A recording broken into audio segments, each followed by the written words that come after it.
नमस्कार, एक बार फिर से आप सभी का स्वागत है। इस वीडियो के माध्यम से मैं आप लोगों द्वारा पूछे गए एक बहुत यूजफुल टॉपिक पर डिटेल में जानकारी शेयर करूंगी। तो पूरी जानकारी पाने के लिए इस वीडियो को अंत तक जरूर देखें। अगर मेरे चैनल पर नए हैं, अब तक सब्सक्राइब नहीं किया है तो प्लीज सब्सक्राइब करके बेल आइकन को जरूर प्रेस करें ताकि इस तरह की और भी इंफॉर्मेटिव वीडियोज आपको घर बैठे मिलती रहें। काफी सारे लोगों का सवाल था, पति की तरफ से भी और पत्नी की तरफ से भी, कि एलिमनी या मेंटेनेंस जो है वो कितना मिलता है। अगर पार्टनर एलिमनी या मेंटेनेंस की मांग करता है तो कुछ आइडिया है कि आपकी कमाई का, आपकी प्रॉपर्टी का, आपकी संपत्ति का कितना परसेंट मेंटेनेंस या एलिमनी के रूप में आपके पार्टनर को दिया जाता है, कोर्ट कितना आदेश करता है। तो ये case to case, person to person depend करता है कि मेंटेनेंस और एलिमनी का आदेश कितना होगा। कोर्ट बहुत सारी बातों को ध्यान में रखकर, बहुत सारे मेंटेनेंस और एलिमनी का आदेश जो है वो कोर्ट बहुत सारे तर्कों और तथ्यों को देखते हुए फिर देता है। दोनों पक्षकारों की हैसियत देखता है, उनकी प्रॉपर्टी देखता है, उनकी इनकम देखता है, उनके खर्चे देखता है, उनकी शादी को कितने साल हो गए, कितने साल साथ रहे हैं और दोनों की कमाई कितनी है, पार्टनर पत्नी कमाती है कि नहीं कमाती है, बच्चे हैं तो कितने बच्चे हैं, कितनी जिम्मेदारियां उसकी बची हैं। इस सब को ध्यान में रखते हुए मेंटेनेंस या एलिमनी का आदेश किया जाता है। और जरूरी नहीं है कि सभी केसेस में मेंटेनेंस और एलिमनी का आदेश हो। बिना मेंटेनेंस और एलिमनी के आदेश के भी डाइवोर्स मिलता है। ये भी केस पर डिपेंड करता है कि किस केस में मेंटेनेंस एलिमनी का आदेश कोर्ट करेगा और किस केस में नहीं करेगा। पहले से कुछ नहीं कह सकते हम जब तक पूरा केस पढ़े नहीं, समझे नहीं और दोनों पक्षकारों के बीच में किस तरह का संबंध है, कितने साल की शादी है, जिम्मेदारियां क्या हैं, कमाई कितनी है, संपत्ति कितनी है, ये सब जब इस सब की जानकारी जब मिलती है तभी एक आइडिया लगाया जा सकता है कि मेंटेनेंस या एलिमनी का आदेश कैसा होगा। इतना जरूर कहा जा सकता है कि मेंटेनेंस या एलिमनी का आदेश कोर्ट कब करता है और कब नहीं करता है। अगर आपका पार्टनर कमाने में सक्षम है, बराबर पढ़ा लिखा है, इक्वल प्रॉपर्टी है उसकी, तो मेंटेनेंस एलिमनी का आदेश नहीं होगा। बच्चा नहीं है, अगर पार्टनर अकेला है, शादी से कोई बच्चा नहीं हुआ, 1-2 साल की ही शादी है उनकी, तब मेंटेनेंस एलिमनी का आदेश होने की पॉसिबिलिटी कम रहती है या नहीं भी होता है। लेकिन वहीं अगर शादी 10 साल, 15 साल या 20 साल पुरानी है, उसके बाद पार्टनर ने तलाक फाइल किया है और मेंटेनेंस एलिमनी मांगा है, तो आपको देना पड़ेगा क्योंकि उसने अपनी लाइफ के इतने साल आपको दिए हैं। साथ ही कमाता नहीं है, अगर कमाने में सक्षम नहीं है आपका पार्टनर, तो भी आपको पे करना पड़ेगा। बच्चे हैं कोई तो एक हैं या एक से अधिक हैं, उनकी जिम्मेदारी है, उसका भी खर्चा आपको पे करना पड़ेगा। लेकिन वहीं अगर बच्चे नहीं हैं, शादी कुछ समय की ही है, पार्टनर इंडिपेंडेंट है, कमा रहा है, तो फिर आपको नहीं भी देना पड़ सकता है। इन सब तरह के तर्कों को देखकर आप समझ सकते हैं कि मेंटेनेंस या एलिमनी का आदेश कोर्ट किस ग्राउंड पर करता है। बिना मेंटेनेंस एलिमनी के आदेश तब होते हैं जब शादी के कुछ समय बाद ही विवाद हो जाता है, पत्नी ही बदमाश होती है, साथ रहना नहीं चाहती, माँ बाप की इज्जत नहीं करती है, एडल्ट्री में होती है, नाजायज संबंध रहता है उसका, या झूठे केसेस कर दिए हैं, सेक्शन 9 का केस पति के हक में हो गया है, फिर भी रहने नहीं आ रही है, पति पत्नी का संबंध ही नहीं रहा, उनके बीच में 4 दिन की शादी रही है।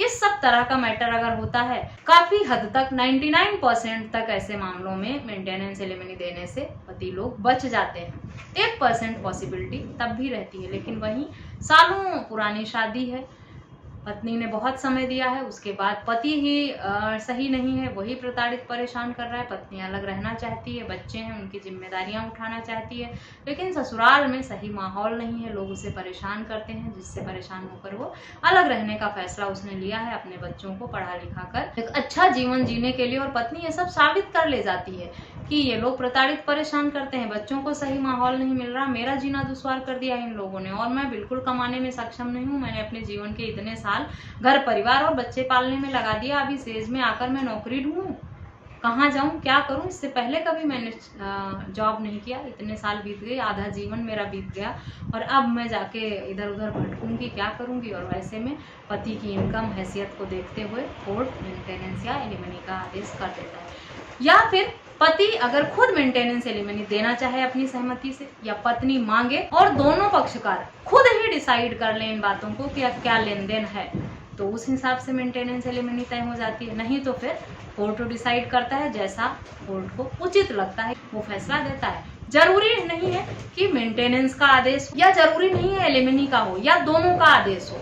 हर केस में अलग अलग तरह के आदेश होते हैं। कहीं पर मेंटेनेंस और एलिमनी दोनों दिया जाता है, कहीं पर सिर्फ एलिमनी देकर मामला सेटल हो जाता है, कहीं पर सिर्फ मेंटेनेंस देकर मामला सेटल हो जाता है। कोई ऐसी बाउंडेशन नहीं है कि मेंटेनेंस देना ही पड़ेगा या एलिमनी देनी ही पड़ेगी या मेंटेनेंस और एलिमनी दोनों ही देना पड़ेगा। केस पर ही डिपेंड करता है आपके और आप दोनों के बीच में जो विवाद हैं, जो आप लोगों के शादी का समय बीता है, किस ग्राउंड पर आपने मांगा है, इन सारी मेरिट को देखते हुए, केस की मेरिट क्या बनती है, आपके प्रोफाइल क्या है आपका, उस सबको ध्यान में रखते हुए ही कोर्ट फैसला सुनाएगा। तो इस हिसाब से आप अंदाजा लगा सकते हैं कि क्या लमसम अमाउंट आपको देना पड़ सकता है। मेंटेनेंस एलिमनी के बिना भी आदेश होते हैं तलाक के और मेंटेनेंस एलिमनी देना भी पड़ता है। दोनों तरीके से डाइवोर्स होते हैं, इसलिए ये नहीं कहा जा सकता कि बिना मेंटेनेंस एलिमनी के डाइवोर्स नहीं मिल सकता है। बिना मेंटेनेंस एलिमनी के भी मिलता है और मेंटेनेंस एलिमनी देना भी पड़ सकता है। जितनी पुरानी शादी होगी, जितनी ज़्यादा जिम्मेदारियां होंगी पत्नी के ऊपर, जितने ज़्यादा बच्चे होंगे और वो कमाने में बिल्कुल जीरो होगी, सक्षम नहीं होगी, उतना ही ज़्यादा पति की जिम्मेदारी बढ़ जाती है उन लोगों का भरण पोषण करने का, खर्चा उठाने का। क्योंकि पत्नी अलग हो जाएगी तो बच्चों को पढ़ाएगी कैसे, उनके आगे की एजुकेशन कैसे पूरी होगी, उनकी जिम्मेदारी कैसे उठाई जाएगी, उस सब को देखते हुए कोर्ट मेंटेनेंस और एलिमनी का आदेश तो करेगा ही। लेकिन अगर कोई बच्चा भी नहीं है, 4 दिन की शादी है, तो फिर पत्नी भी फ्री है और अगर वो खुद ही बदमाश है, छोड़ना चाहती है, पति और ससुराल वालों को परेशान किया है, तो फिर कोर्ट भी कह देता है कि ठीक है डाइवोर्स ले लो, जाओ अलग रहो तुम लोग, कोई पैसा नहीं मिलेगा तुम्हें। ये कोर्ट ही तय करता है कि मेंटेनेंस जरूरी है या एलिमनी जरूरी है या दोनों जरूरी है या मेंटेनेंस एलिमनी देना जरूरी है भी या नहीं। इसके बाद भी एक परेशानी आती है कि मेंटेनेंस और एलिमनी का आदेश हो जाता है तो पति पे ही नहीं करते हैं मेंटेनेंस।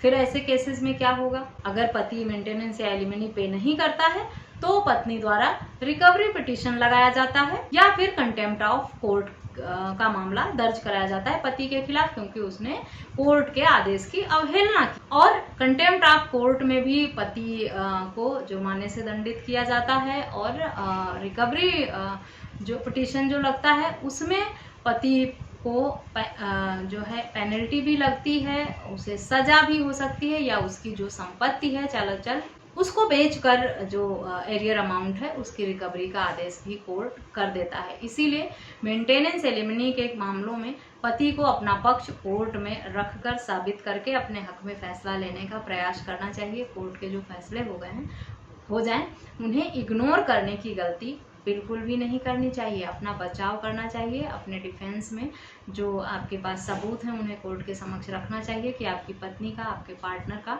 मेंटेनेंस का हक या एलिमनी का हक क्यों नहीं बनता है, क्यों नहीं आप देना चाहते हैं, क्या वजह है। अगर आप अपना पक्ष कोर्ट में नहीं रखेंगे तो आपके पार्टनर ने जिस ग्राउंड पर जो सबूत लगाकर आपके खिलाफ मामला दर्ज कराया है, कोर्ट उन्हीं तर्कों को, उन्हीं तथ्यों को सच मानकर आपके अगेंस्ट फैसला सुना देगी।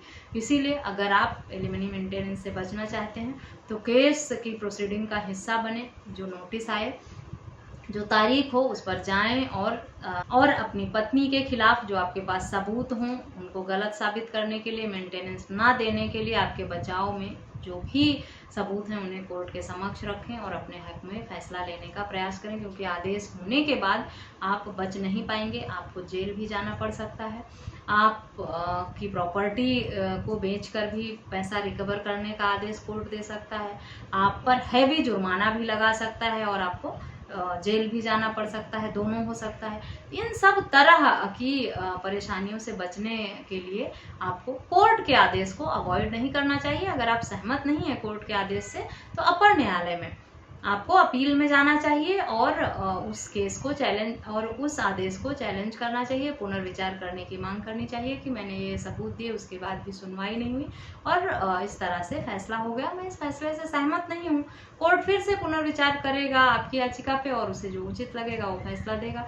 इग्नोर करने की, भागने की गलती अगर आप करेंगे तो वो आपको भारी पड़ सकता है। आशा करती हूँ आप लोगों द्वारा पूछा गया जो मेंटेनेंस एलिमनी को लेकर सवाल था वो इस वीडियो के माध्यम से मैंने दे दिया है। वीडियो अच्छी लगी है तो चैनल को सब्सक्राइब करना और अधिक से अधिक लोगों के साथ शेयर करना बिल्कुल भी ना भूलें। इस वीडियो में बस इतना ही, मिलते हैं नेक्स्ट वीडियो में, तब तक के लिए थैंक यू एंड बाय।